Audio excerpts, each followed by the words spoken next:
Kapolda Sumsel Irjen Pol Eko Indra Heri akhirnya menerima bantuan 2 miliar dari masyarakat Tionghoa Palembang Jumat 6 Agustus 2021.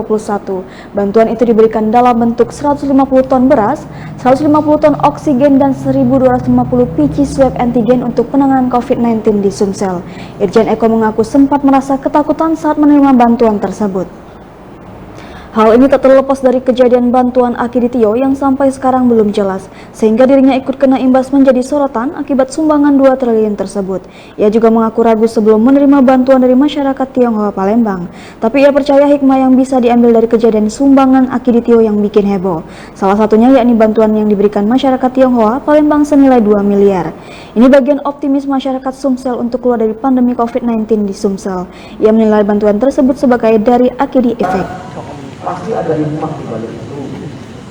Hari ini Tuhan mewujudkan hikmah itu, mewujudkan rahasia apa yang kita lakukan yang terjadi kemarin. Ini adalah saya kira Akidi efek, efek dari kejadian Bapak Almarhum Akidi. Saudara-saudara, bapak-bapak semua membantu kita dengan hati ikhlas untuk memberikan kepada masyarakat Sumatera Selatan yang saat sekarang sedang menghadapi COVID-19. Kita tahu betul bahwa masyarakat COVID-19 selalu menimpa masyarakat kita. Donasi yang diberikan oleh masyarakat Tionghoa Palembang Bersatu berupa 150 ton beras, 150 ton oksigen dan 1.250 antigen swab. Ini barang-barangnya sudah di depan. Ada 2 mobil tangki pembawa oksigen, 2 truk pembawa beras.